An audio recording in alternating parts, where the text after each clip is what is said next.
रोज एक नई कहानी देखने के लिए चैनल को सब्सक्राइब करें और बेल आइकन दबाना ना भूलें।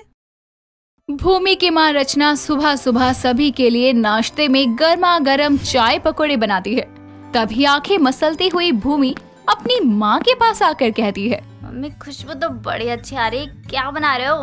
बेटा मैं चाय और साथ में पकोड़े बना रही हूँ, पालक के, आलू के, प्याज के, गोभी के और हाँ बैंगन के भी। क्या बैगन के पकोड़े? हाँ बेटा बैंगन के पकोड़े, तू खाकर देखना, बहुत अच्छे लगते हैं, पर जा पहले फ्रेश हो जा। अपनी माँ की बात सुनकर भूमि वहाँ से चली जाती है और जल्दी से फ्रेश होकर आती है। रचना जल्दी से टेबल पर चाय पकोड़ों का नाश्ता लगाती है और भूमि जल्दी से पकोड़े खाना शुरू करती है। तभी रचना कहती है, अरे बेटा ये बैंगन के पकोड़े खाकर देख, तुझे प्यार न हो जाए बैंगन से तो कहना। ऐसा है क्या माँ? ठीक है, खा कर देखती हूँ। हाँ खाइए हरी चटनी के साथ। क्या बात है माँ, ये बैगन का पकोड़ा तो सच में बहुत ज्यादा ही मस्त है। आज इसे खाकर ना मैं बैगन लवर हो गई हूँ। अरे बेटा मैंने कहा था ना, सबसे बढ़िया बैंगन के पकोड़े ही होते हैं। दोनों माँ बेटी आराम से बैठकर चाय पकोड़ों का मजा लेती है। वक्त गुजरता है, भूमि को अब बैंगन खाना काफी पसंद था। ऐसे ही एक शाम जब भूमि अपनी दोस्त मीरा के साथ घर आ रही थी, तभी भूमि कहती है, यार मुझे बहुत जोर से भूख लग रही है। भूख तो मुझे भी लगी है बहुत। ओए वहाँ देख, वहाँ पर एक लिट्टी चोखा का स्टॉल है, चल वहीं चलते हैं। भूमि और मीरा लिट्टी चोखे वाले के स्टॉल पर जाते हैं और भूमि बोलती है, यार मीरा एक बात बता, लिट्टी तो मुझे पता है कि सत्तू भर के बनाते हैं, यार ये चोखा किस चीज का होता है? ओए इतना भी नहीं पता, तेरे फेवरेट बैंगन का होता है। ओह भाई साहब सच में, फिर तो खाना ही खाना है। भूमि जल्दी से स्टॉल वाले से 2 प्लेट लिट्टी चोखा ले लेती है और दोनों सहेलियां आराम से बैठकर लिट्टी चोखा खाने लगती है। तभी भूमि कहती है, वाह वाह क्या स्वाद है यार, इसका तो मजा ही आ गया। कितना अच्छा है ये बैगन का चोखा, मन तो कर रहा है कि इनके पास जितना है सारा घर ले जाऊं। ओ बैगन की लालची, इतना बैगन खाना अच्छी बात नहीं है। यार अभी कोई ज्ञान मत दे, अभी बस मजा लेने दे मुझे बैगन का। ऐसे ही मीरा से बातें करते करते भूमि 2 से 3 प्लेट लिट्टी चोखा खा जाती है और फिर दोनों सहेलियां अपने अपने घर आती है। ऐसे ही वक्त गुजरता है और धीरे धीरे भूमि का बैंगन लव बढ़ता जाता है। भूमि की शादी विनीत नाम के लड़के से होती है और एक रात जब सभी लोग एक साथ बैठकर खाना खाने डाइनिंग टेबल पर आते हैं, तभी भूमि की सास गीता कहती है, बहू ये सब क्या है?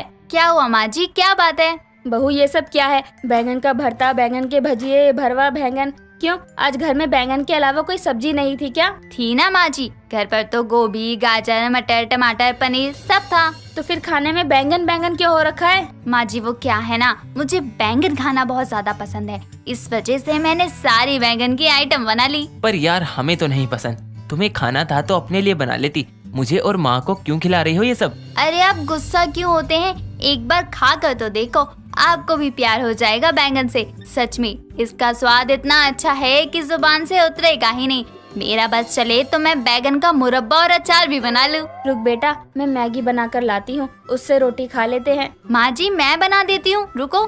नहीं मुझे बैंगन वाली मैगी नहीं खानी, तुम अपना ये बैंगन जो बनाया है वही खा बैठकर। इतना कहकर गीता रसोई में जाती है और कुछ ही देर में मैगी बनाकर लेकर आती है, जिसके बाद दोनों माँ बेटा मैगी और भूमि आराम से बैंगन खाते हैं। ऐसे ही दिन गुजरते हैं। भूमि की हर दिन बैंगन खाने की आदत ने उसके ससुराल वालों के नाक में दम किया हुआ था। ऐसे ही एक शाम जब विनीत ऑफिस से घर आता है तो जोर से अपना लंच बॉक्स जमीन पर पटक कर चिल्लाते हुए कहता है, भूमि भूमि ओ बैंगन भूमि। हाँ क्या हुआ, क्यों चिल्ला रहे हो? और ये लंच बॉक्स ऐसे जमीन पर क्यों पटका हुआ है? चिल्लाऊं नहीं तो क्या आरती उतारूं तुम्हारी? अरे हद हो गई है यार। जी पर मैंने क्या किया वो तो बता दो। यार रोज रोज हर रोज तुम मेरे खाने के डब्बे में बैंगन की सब्जी डाल देती हो। यार तुम्हारी वजह से रोज सब मेरा मजाक बनाते हैं, स्टाफ मुझे बैंगनों का CEO बुलाकर चिढ़ाने लगे हैं। जी मैं क्या करूं, मुझे बैंगन इतने ज्यादा अच्छे लगते हैं कि मैं हर वक्त उनकी सब्जी खा सकती हूँ, इसलिए आपको भी दे देती हूँ ताकि आपको भी पसंद आ जाए। पसंद की बात तो सपनों में भी नहीं है। अरे मुझे गुस्सा आ रहा है। देखो भूमि, मेरी बात कान खोल कर सुन लो। अगर आज के बाद तुमने मेरे टिफिन में भरमा बैंगन, बैंगन का भरता, आलू बैंगन, फ्राई मसाला बैंगन में से कुछ भी डाला तो मुझसे बुरा कोई नहीं होगा, समझ गई? विनीक इतना कहकर गुस्से में वहाँ से चला जाता है। पर भूमि का बैंगन खाने का जुनून नहीं जाता। कभी वो बाजार से एक साथ ढेर सारे बैंगन लेकर आती, तो कभी घर में ही बैंगन उगाने लगती, तो कभी भूमि अलग अलग तरीके से बैंगन सब्जी भाजी बनाकर मजे से खाती, पर बैंगन खाना बंद नहीं करती। ऐसे ही एक दिन भूमि बाजार में शॉपिंग करने जाती है। तभी उसे एक बैंगन प्रिंट की हुई बेडशीट नजर आती है और उसे देखकर वो खुद से कहती है, ओए होए, मजा आ गया, कमाल हो गया, धोती फाड़ के रुमाल हो गया, बैंगन वाली बेडशीट। वाह यार, अब तो मैं अपने कमरे में यही बेडशीट बिछाऊंगी। एक काम करती हूँ, काफी सारी सेम टू सेम प्रिंट की बेडशीट ले आती हूँ, फिर मैं उसे सोफे के कवर और पर्दे भी बना लूंगी। इतना कहकर भूमि जल्दी से दुकान में जाती है और बैंगन प्रिंट की 5-6 चादर लेकर आती है और घर वापस आती है। और उसके बाद काफी मेहनत से भूमि चादर से सोफे के कवर और पर्दे भी बनाती है और अपना कमरा पूरा बैंगन जैसा कर देती है। शाम को जैसे ही विनीक और गीता कमरे में आते हैं तो एक साथ बोलते हैं, इतने सारे बैंगन? जी माँ जी, मैंने किया है ये सब। कितना अच्छा लग रहा है ना? माँ, मुझे अब उल्टी आ रही है बैंगन देख देख कर। अरे बेटा संभाल खुद को। बहू, ये सब क्या है? बैंगन खाने तक तो समझ आ रहा था, ये क्या तूने पूरे कमरे को भी बैंगन बना दिया? माँ जी क्या करूँ, मुझे बैंगन इतने ज्यादा पसंद है कि जब मुझे मार्केट में ये बैंगन प्रिंट वाली बेडशीट मिली तो मैंने फटाफट से ले ली और फिर उससे सोफे के कवर और पर्दे भी बना दिए। कितना हसीन लग रहा है ना सब? हसीन नहीं, संगीन लग रहा है। ये सब देखकर तो मुझे तुम भी भूमि नहीं बैंगन नजर आ रही हो। इससे पहले ही कि मैं पागल हो जाऊं, मुझे यहाँ से चलना चाहिए।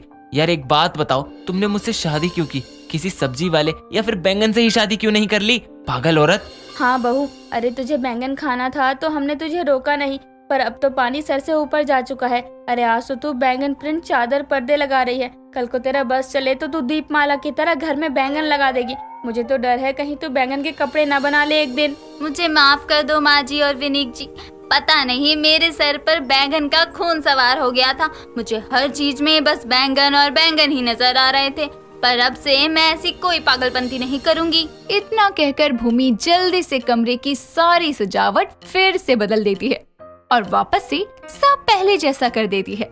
साथ ही अब वो बैंगन छोड़कर बाकी सब्जियां। संजय अपनी माँ सुजाता और पिता राजेश के साथ रिश्ता लेकर आशिमा नाम की लड़की के घर जाता है।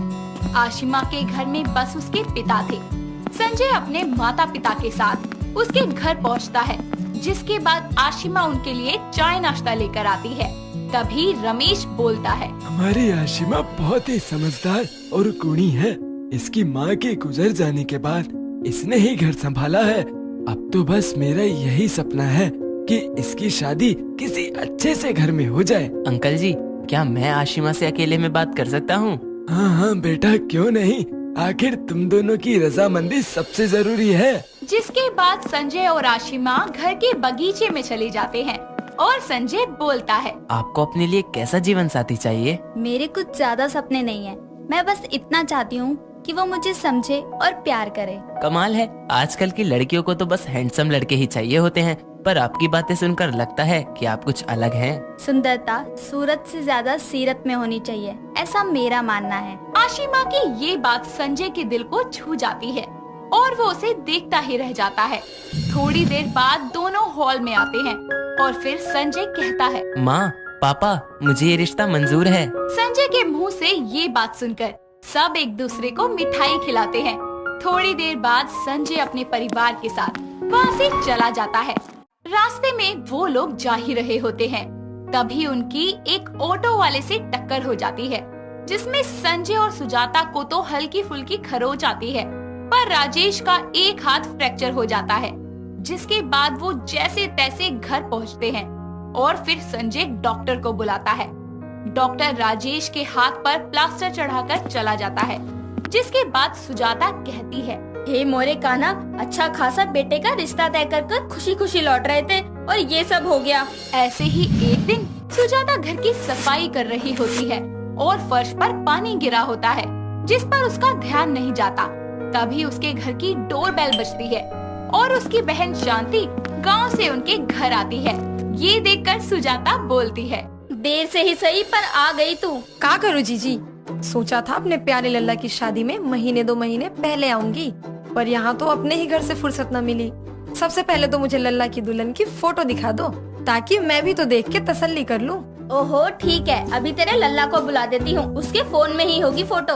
इतना कहने के बाद सुजाता संजय को आवाज लगाकर बुलाती है और संजय हॉल में आता है, जिसके बाद शांति को फोन में आशिमा की फोटो दिखाता है, जिसे देखकर शांति कहती है, वाह जीजी, बहू देखने में तो बहुत समझदार लगती है। शांति फोन में फोटो देखते हुए वहाँ से जाने लगती है। तभी वो उस पानी वाली जगह पर फिसलकर जोर से गिर जाती है, जिससे संजय का फोन भी गिरकर टूट जाता है। जिसके बाद शांति बोलती है, अरे जीजी, मेरी तो कमर ही टूट गई। आई लल्ला, जरा मदद तो कर दे अपनी मौसी की। संजय और सुजाता शांति को उठाकर सोफे पर बिठा देते हैं, जिसके बाद शांति मुंह बनाकर बोलती है, आय हाय, इस मनहूस की फोटो देखने भर से ही मैं फिसल कर गिर गई। जब सामने से दर्शन होंगे तो ना जाने क्या ही होगा। कुछ भी बोलती है तू तो। अरे जीजी, आप जो कहो, पर मुझे तो आभास हो रहा है कुछ तो गड़बड़ है इस लड़की में। ऐसे ही दिन गुजरते हैं और शादी का दिन आ जाता है। आशिमा के घर में सारी तैयारियां हो गई थी और सब बहुत खुश थे। वहीं संजय भी दूल्हा बनकर अपने घर के दरवाजे पर खड़ा होकर घोड़ी का इंतजार कर रहा होता है, पर अभी तक घोड़ी वाला घोड़ी लेकर नहीं आता। राजेश घोड़ी वाले को कॉल करता है, अरे पेलू भाई, और कितनी देर लगेगी घोड़ी आने में?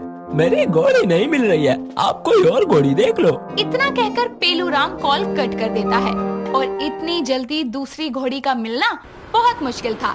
इसलिए बारात कार से ही लड़की वालों के घर जाती है, जहां बारात का स्वागत फूलों की बारिश के साथ किया जाता है। दूल्हा दुल्हन मंडप में बैठे होते हैं। तभी रमेश पंडित को ना देखकर राजेश से बोलता है, भाई साहब, पंडित जी कहीं नजर नहीं आ रहे, आपके साथ नहीं आए क्या? वो पंडित जी की डेथ हो गई है। क्या? तुझे कैसे पता बेटा? मैंने रास्ते में उन्हें कॉल किया था, तब मुझे पता चला। हे भगवान, शादी कराने वाला पंडित ही दुनिया में नहीं रहा। ये तो बहुत बड़ा अपशगुन हो गया जीजी। ये सुनकर सुजाता बोलती है, सही कह रही है तो शांति, ये सब इस लड़की के कारण ही हो रहा है। जब से इसके घर से रिश्ता पक्का करके लौटे हैं, कुछ ना कुछ अशुभ हो रहा है। अरे मैं तो ये सोच के डर रही हूँ कि अभी तो शादी नहीं हुई तब ये सब हो गया। जब ये शादी करके घर आएगी तब ना जाने क्या क्या हो जाएगा। बहन जी, ये आप क्या कह रही हैं? पंडित जी नहीं रहे तो भला इसमें मेरी बेटी का क्या कसूर? हाँ भगवान, ये शादी के अच्छे मौके पर क्या अशुभ अशुभ की बातें किए जा रहे हो? बस बहुत चुप रह गई मैं, अब और नहीं। ये रिश्ता जब से तय हुआ है तब से ही अपशगुन हो रहे हैं। याद कीजिए उस दिन हमारी कार का एक्सीडेंट हो जाना, फिर शांति का आशिमा की फोटो देखते हुए गिर जाना, और आज तो घोड़ी का भाग जाना, और सबसे बड़ा अपशगुन तो शादी वाले पंडित का ही मर जाना है। क्या बोल रही हो जीजी, इतना कुछ हो गया? ये सब सुनकर तो मुझे यकीन हो गया कि ये लड़की सच में अपशगुनी है। अरे जीजा जी, रिश्ता जोड़ने से पहले कम से कम लड़की की कुंडली दिखवा लेते।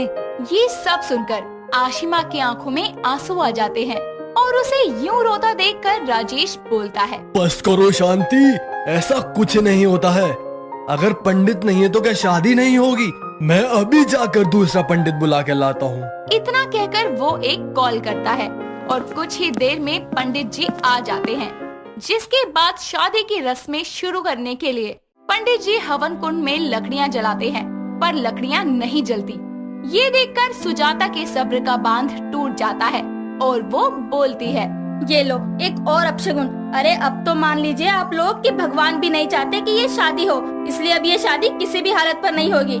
ऐसी अपशगुनी बहू नहीं चाहिए मुझे अपने घर में। ये सुनकर रमेश डर जाता है और फिर से आशिमा की आंखें नम हो जाती हैं और ये सब देखकर संजय को गुस्सा आता है और वो बोलता है, बस करो माँ, ये फालतू की बकवास। आप बेकार ही इन सब बातों के लिए आशिमा को अपशगुनी ठहरा रही हो। मैं अब आपको सारी सच्चाई बताता हूँ। उस दिन हमारा एक्सीडेंट दूसरी कार के रॉन्ग साइड से आने के कारण हुआ और मौसी उस दिन आशिमा की फोटो देखने से नहीं बल्कि आपके गिराए हुए पानी की वजह से गिरी थी। और पंडित बहुत बूढ़ा था जो कि दिल का दौरा पड़ने से मर गया। और रही बात इन लकड़ियों के ना जलने की, तो ये आप भी अच्छे से जानती हैं कि गीली लकड़ियाँ नहीं जलती। संजय बिल्कुल सही कह रहा है। और आशिमा बेटा, तुम डरो मत, ये शादी जरूर होगी। सच्चाई जानने के बाद सुजाता और शांति की बोलती बंद हो जाती है और फिर सारे रीति रिवाजों के साथ दोनों की शादी हो जाती है और आशिमा अपने ससुराल आ जाती है। तभी संजय को एक कॉल आता है जिसके बाद वो खुशी से कहता है, माँ, इतने सालों से जो जमीन को लेकर केस चल रहा था वो हम जीत गए हैं। देखा आपने, आशिमा के कदम कितने शुभ हैं हमारे लिए। हाँ बेटा, तू सही कह रहा है। बहू मुझे माफ कर दे। अब मुझे समझ आ गया है कि शगुन और अपशगुन बस इंसान की घटिया सोच है और कुछ नहीं। इन सब बातों से ये साफ हो जाता है कि किसी अच्छे या बुरे हालातों के लिए किसी इंसान को जिम्मेदार मानना बिल्कुल ठीक नहीं है, क्योंकि शगुनी अपशगुनी तो सिर्फ एक सोच है, इंसान नहीं। दोस्तों, अगर आपको ये कहानी पसंद आई तो इसे लाइक करें, शेयर करें और कमेंट करके बताएं कि कहानी में आपको सबसे अच्छा क्या लगा।